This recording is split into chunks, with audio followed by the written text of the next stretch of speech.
그 성령 강림 주일이라고 할 때에는 우리에게 어떤 사람에게는 이것이 익숙하지 않을 수 있습니다. 또 어떤 분에게는 성령 강림절이 매우 생소하게 들릴 수 있겠습니다. 이것은 죄인을 구원하시는 그 하나님의 구속사 안에서 성령이 강림하심으로 이제 이 시대가 복음의 시대요, 교회의 시대요, 성령의 시대로 들어서는 그런 분기점이 되어지는 사건입니다. 그러나 단지 그동안 이 성령 강림절에 대한 강조가 되어 있지 않기 때문에 우리에게 낯설 수 있습니다. 왜냐하면 성령님께서는 지금도 살아계셔서 우리와 함께 하시고, 성령님은 우리를 하나님을 더욱더 가까이 하도록 도우시는 하나님이기 때문입니다. 그래서 초대교회는 성령이 강림하셨지만 그때에 이른 성령에 대한 가르침과 이해가 있기도 전에 교회 안에 분별 없이 사용하는 그런 방언 기도로 인하여서 교회 안에 분열과 혼란이 일어나기도 했습니다. 마찬가지로 오늘날도 마찬가지입니다. 우리가 성령에 대한 지식과 이해에 대한 부족으로 인해서 우리가 성령은 방언이다, 이러한 공식이 있는 것처럼 우리가 이야기하면서 오히려 더 풍성한 성령이 주시는 풍성한 은혜를 누리지 못하면서 오히려 혼란과 분열 가운데 교회가 종종 그런 어려움을 겪기도 합니다. 여러분, 우리가 구원에 대한 본질과 또 주님께서 우리에게 주신 분명한 사명에 대해서는 우리가 타협할 수 없습니다. 우리가 그것에 대해서는 분명히 지켜야 하나, 여러분, 아디아포라라고 해서 여러분 그다지 중요하지 않은 것들, 그다지 중요하지 않은 형식과 방법과 행위에 있어서는 저는 늘 이것을 강조하는데요, 우리가 품위 있게 하고 질서 있게 하되 우리가 성령 안에서 좀 자유로울 수 있어야 합니다. 성령 안에서 우리가 자유로울 수 있어야 하며, 성령 안에서 허용해 줄 수 있어야 하며, 성령 안에서 우리가 포용해 줄 수 있는 넓은 마음을 가지면 좋겠습니다.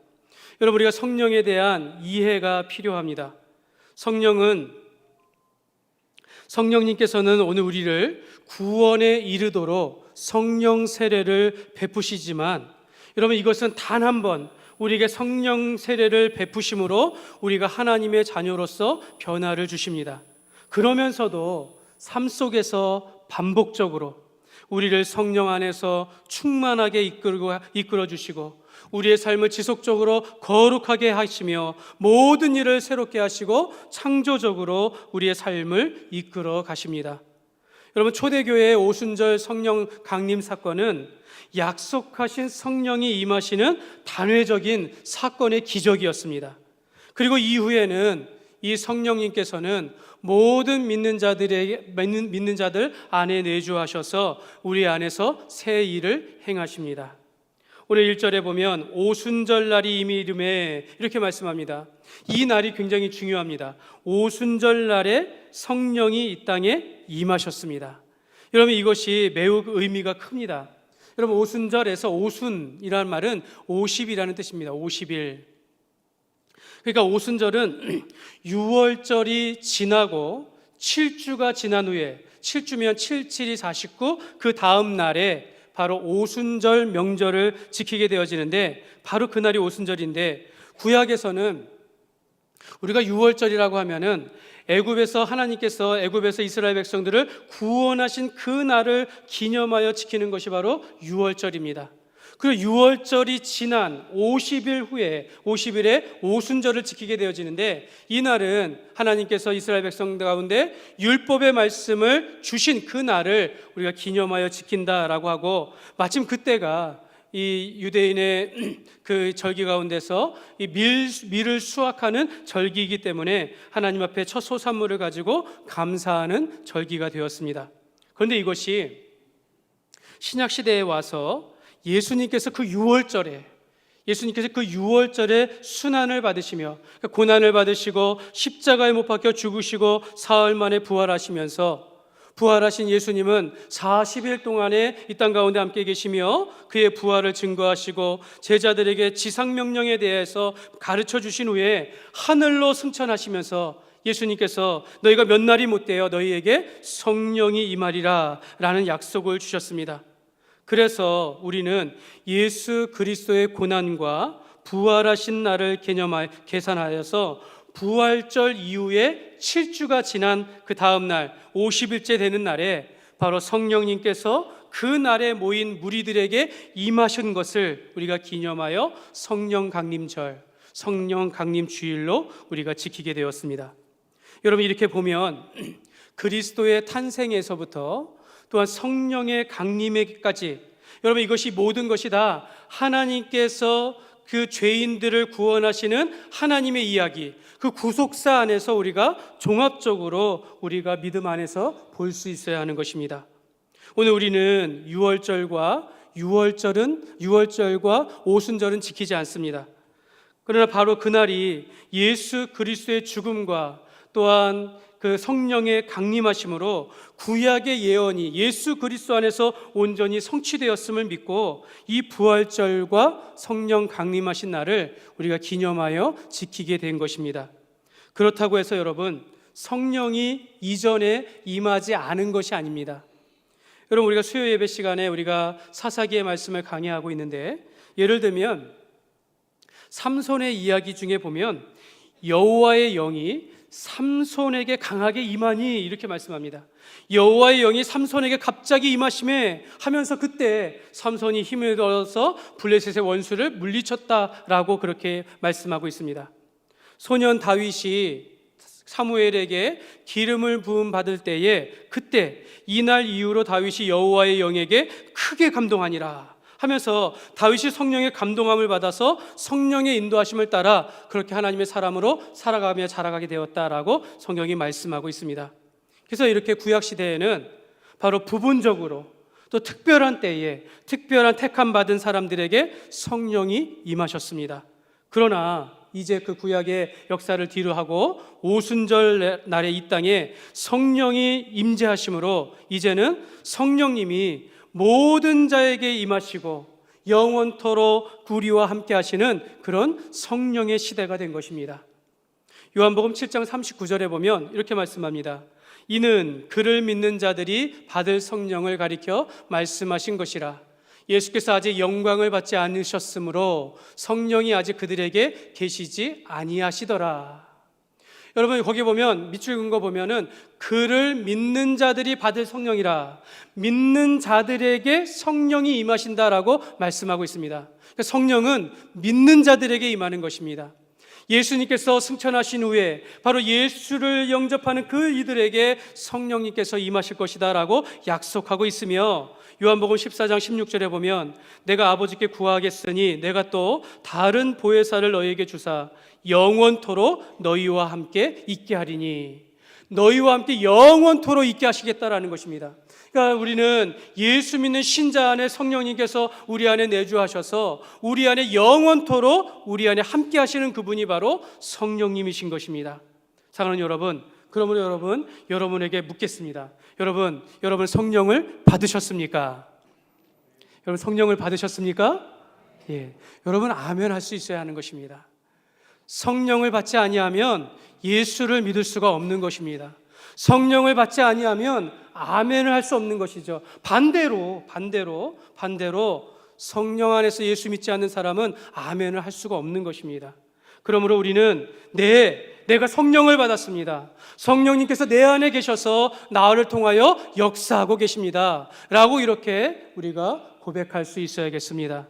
예수님께서 사람이 물과 성령으로 나지 아니하면 너희가 하나님의 나라에 들어갈 수 없느니라 라고 말씀하셨습니다. 여러분, 물은 물 세례를 의미하는 것이고 성령은 성령 세례를 의미하는 것입니다.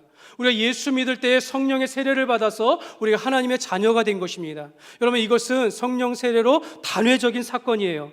내가 또 세례를 받고 또 성령 세례를 받는 것이 아니라 내가 예수를 믿음으로 성령이 우리 안에 계실 때 성령의 세례를 받는다라고 우리가 고백하는 것입니다. 사도 바울은 너희가 성령이 아니고서는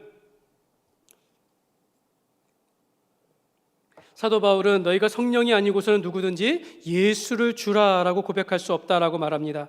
성령이 친히 우리 영과 더불어서 우리가 하나님의 자녀인 것을 증언하시고 우리가 하나님을 아버지라, 아빠 아버지라라고 부르게 하신다라고 말씀하고 있습니다. 이처럼 성령님은 우리를 예수를 믿음에 이르게 하게 하시고 하나님은 우리가 아버지라 부르게 하시며 우리 안에 영원토록 거하시면서 우리 안에 구원을 확신해 가지고 이 땅 가운데 살아가도록 우리를 이끄시는 바로 하나님이십니다. 여러분, 우리가 오순절 성령 강림하신 이 사건을, 오순절에 성령님께서 이 땅 가운데 임하신 것을 우리가 어떻게 바라보느냐에 따라서 여러분의 신앙과 믿음의 색깔이 달라지게 됩니다. 그만큼 우리는 성령님에 대한 바른 지식과 이해와 그리고 반드시 성령 체험에 대한 은혜를 가지고 있어야 합니다. 여러분, 우리가 하나님을 안다라고 할 때 우리가 하나님을 어떻게 알 수 있겠습니까? 우리가 하나님을 아는 것은 하나님께서 우리에게 계시하신 그 범위 내에, 하나님께서 우리에게 알려주신 성경의 말씀 안에서 하나님을 가르쳐 주신 그것을 통하여서 하나님을 알게 되어지는 것입니다. 하나님은 비록 우리에게 모든 것을 다 알려주지 않았다 할지라도 하나님께서 우리에게 계시하신 그 범위 내에 하나님의 말씀을 통하여서 우리가 충분히 구원을 받게 하시고 우리가 충분히 하나님을 알아가며 살도록 그렇게 우리에게 지식을 주셨습니다. 그러니까 여러분, 우리는 하나님을 모르는 것이 아닙니다. 우리가 하나님을 온전히 알게 되지만 이외에 다른 계시를 가지고 하나님을 알게 한다라고 말하면 그것은 잘못된 지식입니다. 마찬가지로 여러분, 우리가 성령님을 아는 것은요, 우리가 성령님을 알되 성경에 기록된 대로 우리가 알되 성령은 그 지식을 넘어서 우리를 성령의 충만한 은혜를 체험하게 하신다라고 말씀하고 있는 것입니다. 여러분, 성경에 보면 성령의 충만함에 대해서 이야기해요. 여러분, 우리가 여기에 있는 컵이 있습니다.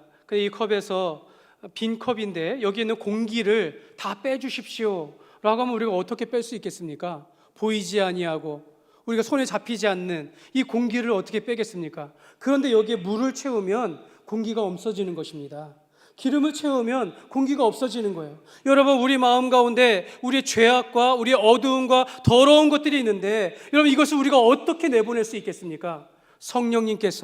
성령님을 우리 안에 모시고 성령으로 충만하게 되어지면 우리 안에 더러운 것과 죄악과 우리의 어두움은 물러가게 되어지고 하나님의 말씀과 성령의 빛으로 우리가 성령의 충만함을 경험하게 되는 줄 믿습니다.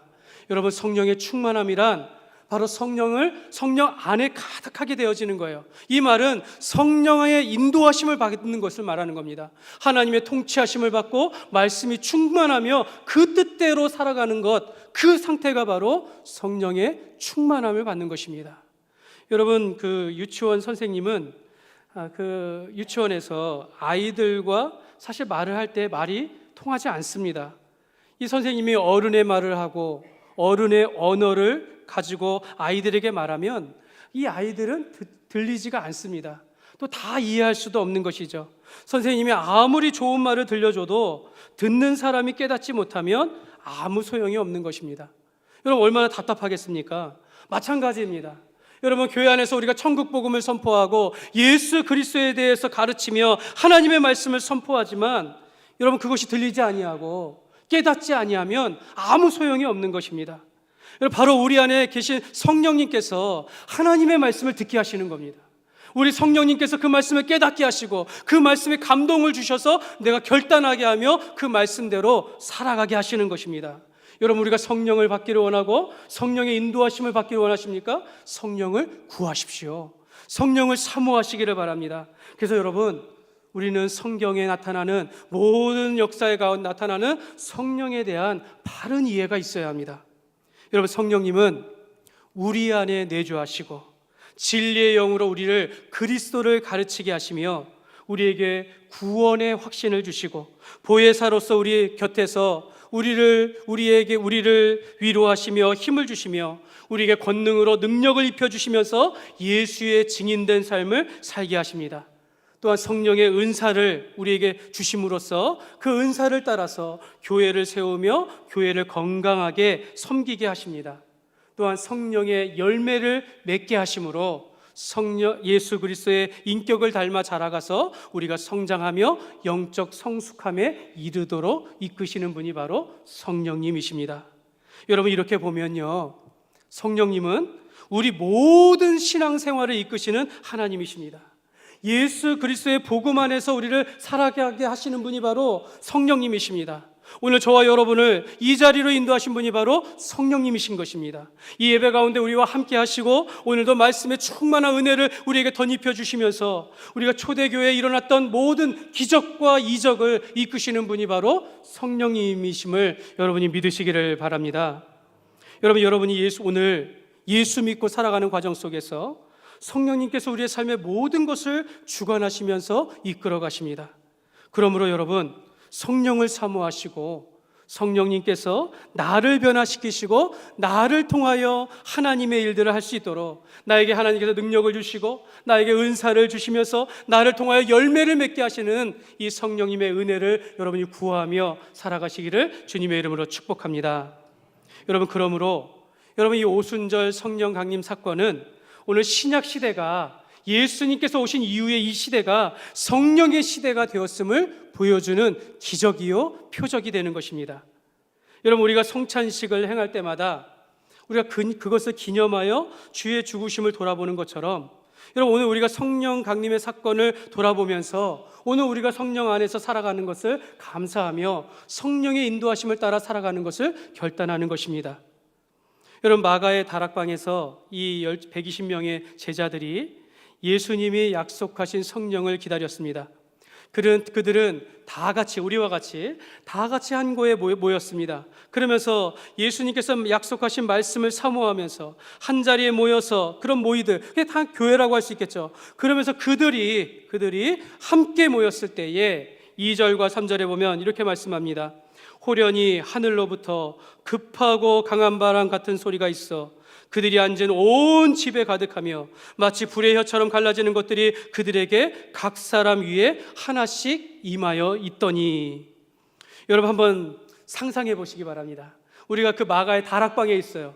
예수님께서 약속하신 성령을 기다리며 예수님의 말씀을 기억하면서 기도하고 있어요. 그때 갑자기 진동하면서 소리가 울리는 겁니다. 밖에서 바람 같은 소리가, 눈에 보이지 아니하는 바람이 소리의 진동을 따라서 듣게 되어지고 그 가운데 불의 혀와 같은 것이 임하면서 각 사람에게 성령이 임하시면서 모든 그 모인 자들이 마음의 뜨거움을 얻어서 하나님 앞에 뜨겁게 기도하였던 모습들, 바로 이것이 성령 강림의 사건의 모습입니다. 여러분, 약속을 따라서 이 처음 성령을 받은 제자들은 강한 바람과 같은 소리를 들었고 성령이 불의 혀와 같이 나타나는 것을 보았고 불같이 그들 안에 임하는 그 성령을 체험하며 느끼게 되었다라는 것입니다. 여러분, 분명히 이것은 성령이 임재하는 가운데 나타나는 그런 현상이었다라는 것입니다. 그곳에 모인 제자들이 체험하는 기적이었습니다. 근데 여러분, 이것이 진짜 불이었으면 불이 탔겠죠. 이거는 느끼는 것입니다. 체험이다라는 것이죠. 실제가 아니라 성령의 체험을 묘사하는 것이었다라는 것입니다. 여러분, 오늘도 우리가 성령 안에서 눈에 보이지 아니하지만 하나님께서 역사하시는 것을 눈으로 보게 되어지고 오늘 말씀 은혜 가운데 우리가 마음이 뜨겁게 되어지는 것을 우리가 체험하게 된다라는 것입니다. 여러분, 이것은요 기적과 같은 거예요. 오병이어의 기적인 것이며 또한 우리가 예수님께서 물 위를 걷는 것과 같은 것이고 예수님이 풍랑을 잠잠케 하는 것과 같은 그런 기적의 사건이 바로 성령 강림 사건입니다. 여러분, 예수님께서 요단강에서 세례를 받으실 때 어땠습니까? 하늘이 열렸다라고 해야 합니다. 성령이 비둘기같이 임하며 하늘에서 소리가 들려 이는 내 사랑하는 아들이요 기뻐하는 자라라고 말씀합니다. 예수님께서 세례를 받으실 때 하늘이 열리는 것을 보고 하늘의 음성을 들었다라는 것이에요. 근데 여러분, 오늘 여러분들이 세례를 받을 때 이러한 일이 일어납니까? 아니죠. 그것은 표적입니다. 표적. 예수님께서 세례를 받은 것과 같이 우리도 세례를 받으면 하늘이 열리는 역사였다라는 것입니다. 우리가 하나님의 자녀가 되어지고 하늘의 신령한 복을 받는 자로 하나님 나라의 백성이 되었다라는 것을 증언하고 있는 것입니다. 마찬가지로 여러분, 이 오순절 성령 강림 사건은 오늘 우리 안에서 여전히 오늘 성령님께서 우리 안에 살아계시고 우리의 바람소리, 불의 모양은 나타나는 것이 아니지만 성령님께서 오늘 우리와 가운데 함께 하셔 살아 역사하신다는 것을 보여주는 표적이 되는 것입니다. 여러분, 성령을 헬라어로 푸뉴마라고 합니다. 푸뉴마.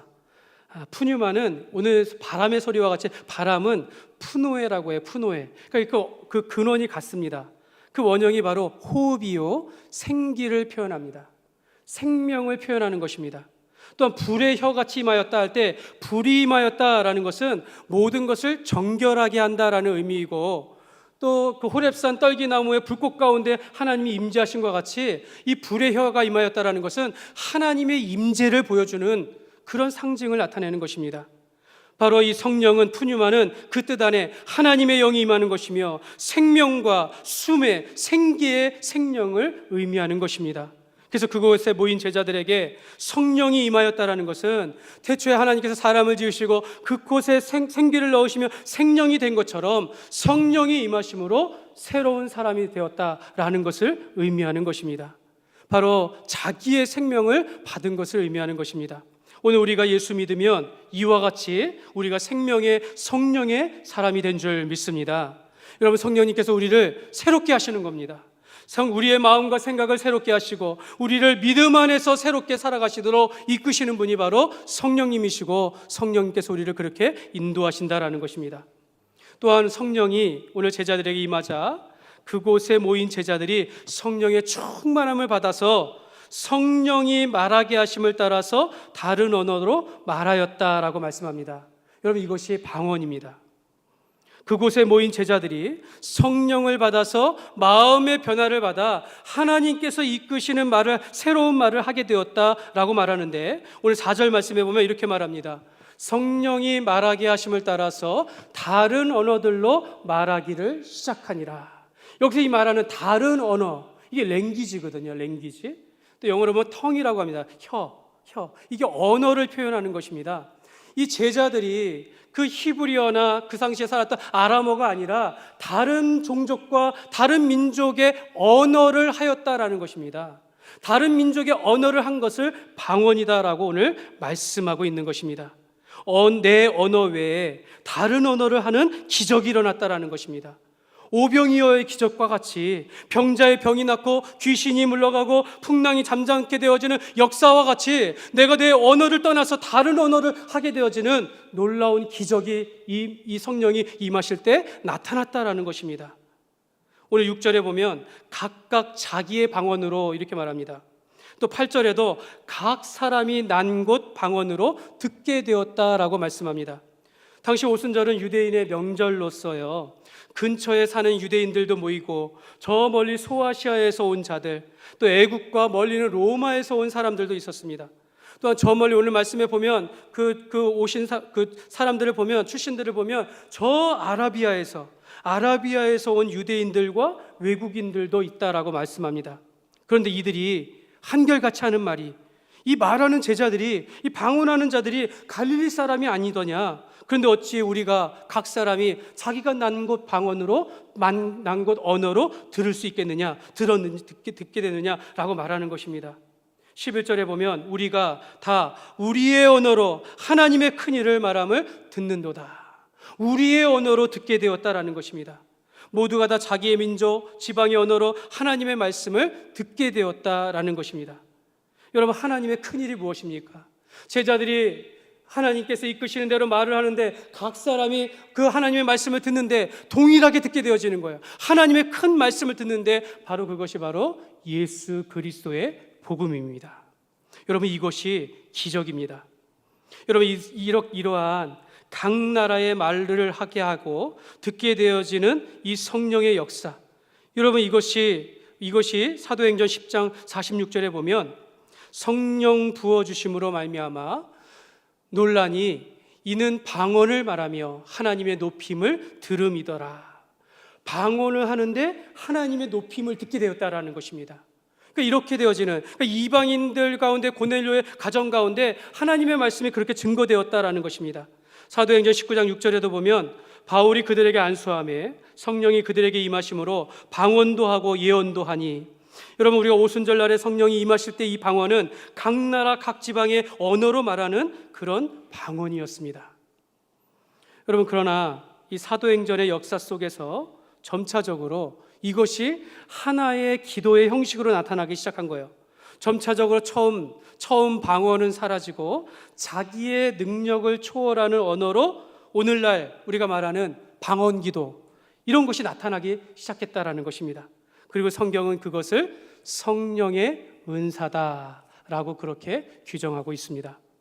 성경은 오순절에 임한 이 난곳방언, 우리가 그렇게 표현하는데요, 다른 언어로 말하는 방언의 기적을 오늘 성령의 은사인 방언의 기도와 구별하고 있습니다. 여러분, 오순절의 날에 임한 이 방언의 표적은 바로 창세기에 바벨탑 사건을 여러분 기억하십니까?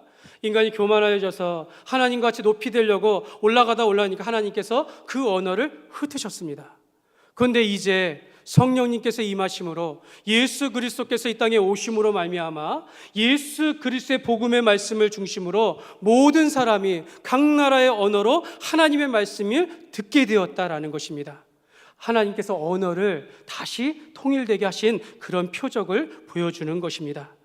이후에 나타난 오늘날 우리가 생각하는 이 방언 기도는요, 예언이나 영들을 분별하는 것이나 능력이나 지혜나 지식이나 믿음이나 다 같은 선상에 놓는 그 성령의 은사다라고 말씀하고 있습니다.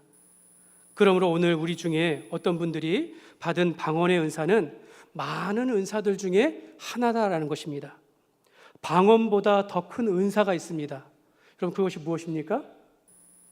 방언보다 더 큰 은사가 무엇입니까? 사랑입니다.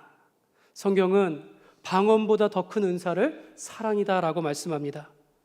여러분, 방언 기도는 하다가도 그칠 수 있는 것이고, 방언은 성경에 보니까 개인의 유익을 위한 것이다라고 말씀합니다. 방언은 알아듣는 자가 없으니 방언을 통역하지 아니하면 교회의 덕을 세우지 아니한다라고 성경이 분명하게 말씀하고 있습니다. 고린도전서 14장 14절입니다. 우리 같이 한번 읽겠습니다. 내가 만일 방언으로 기도하면 나의 영이 기도하거니와 나의 마음은 열매를 맺지 못하리라. 여러분, 방언이 좋은 점도 있고 나쁜 점도 있는 거예요. 방언은 나의 영으로 하나님 앞에 기도하는 거예요. 그러니까 나의 모습으로 하나님 앞에 온전히 기도하는데 이 내용은 내가 모르는 겁니다. 안다면 잘못 기도하는 것입니다. 그리고 방언을 통해서 열매를 맺는다고 합니까? 맺지 못한다고 합니까? 열매를 맺지 못한다라는 것입니다. 그러므로 방언은 개인의 유익을 위해서 우리가 하는 기도라는 것을 여러분 꼭 기억하시길 바랍니다. 그래서 성경은 그렇기 때문에 방언을 통역하지 않는 방언은 개인의 유익을 위한 기도밖에 되지 않는다라고 말씀하고 있는 거예요.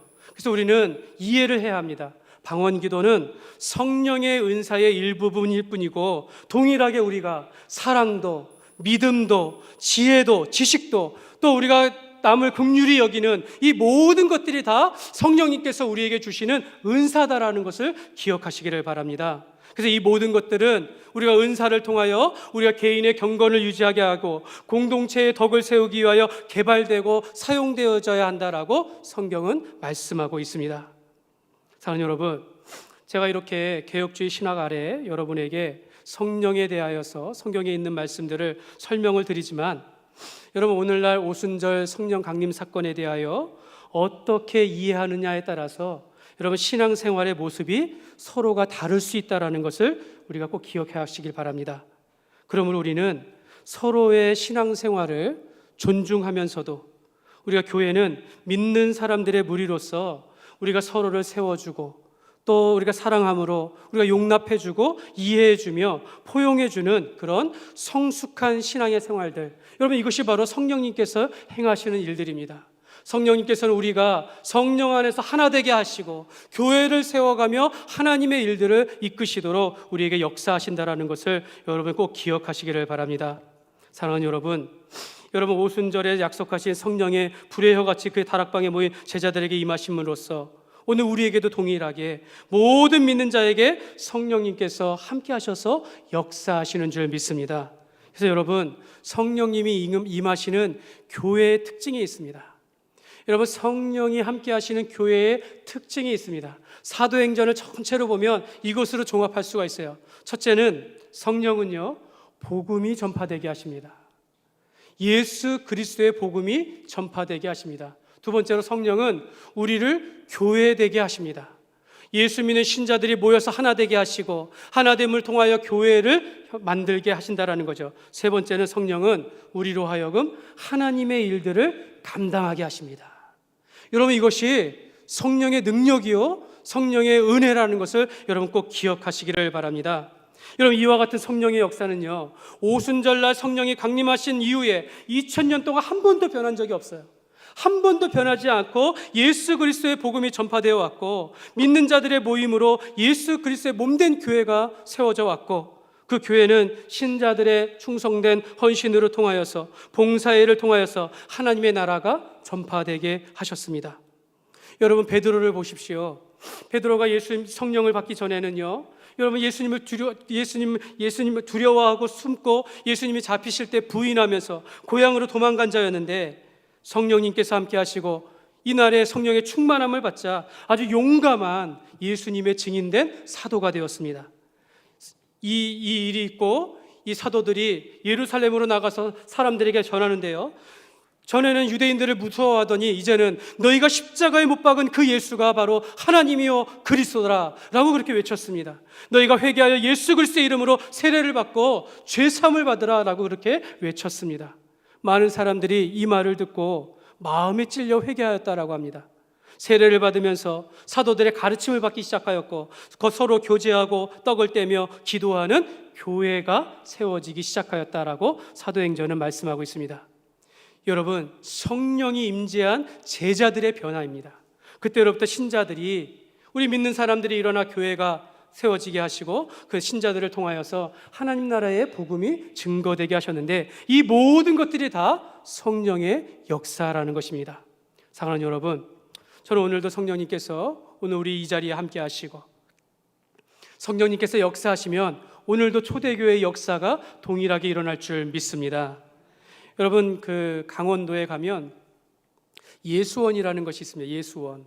그 대천덕 신부님이 이제 세우셨는데, 그의 할아버지인 R.A. 토레이 신부님이 계시는데, 그분은 아침에 일어날 때마다 이렇게 기도했다고 합니다. 하나님 성령 충만하게 도와주십시오. 하나님, 오늘 하루도 성령 충만하게 도와주십시오. 이렇게 기도했다라고 합니다. 제가 왜 이 말씀을 드리냐면, 여러분, 우리가 성령에 대한 이해는 교단과 교파가 초월하며 오직 하나님의 말씀을 그대로 받으면 되는 것입니다. 성령의 충만함을 따라 살아가게 하십시오. 왜냐하면 성령에 충만하지 아니하며 오늘 나는 너무나도 쉽게 흔들리며 넘어지기 때문이다 라고 그렇게 신부님이 말하였습니다. 오히려 그분이 기도할 때 제가 성령 충만하다고 느끼지 못할 때는 함부로 말하지 않도록 도와주십시오. 여러분, 말하는 것도 도와주시는 분이 성령님이시라는 거예요. 내가 성령 충만하지 않을 때 말하면 쉽게 사람들에게 상처를 주기 때문이다 라고 그분이 그렇게 고백을 합니다. 사랑하는 여러분, 성령이 내 안에 계시고 내가 성령 안에 살게 되어지면 나의 입술이 변하게 되어집니다. 내 안에 있었던 불평과 불만과 비판의 입술이 변하여서 찬송을 하게 되어지는 거예요. 감사가 나오게 되어지고 주님의 이름을 높이며 살아가게 되어지는 것이 바로 성령의 은혜입니다. 성령이 임하시면 우리의 중심이 예수님의 사랑에 감격하여 살아가게 되어지는 것이죠. 기쁨이 가득하게 해지고 얼굴이 변하여서 기쁨이 가득한 그런 삶이 되는 줄 믿습니다. 여러분, 인도의 그 초기 개척하신 그 선교사이신 스코트 목사님은 그곳에서 원주민 선교를 하다가 그 원주민 가운데 자기를 저기를 품는 사람들에 의해서 붙잡혀가지고 죽게 되었다라고 합니다. 죽을 상황에 처했다고 합니다. 이렇게 창을 들이게 되고서. 그래서 자기 목숨을 내려놓고 그러면서 자기가 늘 가지고 다니던 바이올린을 이렇게 키면서, 제가 일부 예배 때 찬양을 좀 잘못했는데 그 창세기 찬송가 37장에 보면 주 예수 이름 높이여 다 찬양하여라 다 찬양하여라 금면류관을 들여서 만유의 주를 찬양하세 찬양 만유의 주 찬양, 이거를 바이올린을 키면서 이렇게 찬양을 하였다라고 합니다. 그 언어가 들리겠습니까? 그런데 3절까지 하는데 그들이 자기를 죽이지 않는 거예요. 그래서 눈을 딱 떠보니까 창을 든 사람이 그걸 내려놓고 눈물을 흘리면서 자기를 쳐다보고 있다고 합니다. 그러면서 그들에게, 그 원주민들에게 예수 그리스도의 복음을 전하게 되어지고 그때 많은 사람들이 주께로 돌아왔다라고 이야기합니다.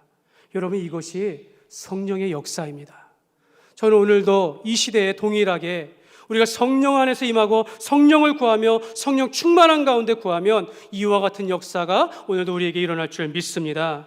여러분, 우리가 성령이 임하시고 우리가 성령을 사모하게 되어지면 우리가 초대교회 역사처럼 예수님께서 행하신 것처럼 병자들이 나음을 입고 귀신이 떠나가게 되어지고 우리가 가운데서 상처 입은 자가 치유되어지는 역사가 일어나며 우리의 마음 가운데 근심과 걱정은 떠나가고 오히려 슬픔이 변하여서 기쁨의 삶이 되어지고 우리의 삶이 마음껏 하나님을 찬양하며 경배하는 삶이 될 줄 믿습니다. 그러면 사랑하는 여러분, 교회는 교회다워야 합니다. 교회는 성령의 인도하심을 따라 살아가는 교회가 되어야 합니다. 교회가 사람의 뜻대로, 사람의 모양대로 살아가는 것이 아니라 성령님께서 우리가 많은 것을 계획하고 많은 것을 준비하고 많은 좋은 장소에서 한다 할지라도 이 가운데 보이는 하나님의 역사가 일어나는 것이 바로 성령님께서 이끄시는 교회가 될 줄 믿습니다. 여러분, 우리가 변화를 원하십니까? 하나님 앞에 충성된 자가 되기를 원하십니까? 여러분, 성령을 사모하시기를 바랍니다. 성령의 인도하심을 따라서 우리가 성령의 충만함을 받은 것과 같이 우리가 말씀에 충만하게 하시고 더욱더 하나님을 예배하며 사랑하며 하나님 앞에 충성된 일꾼으로서 사랑하며 살아가시기를 주님의 이름으로 축원합니다.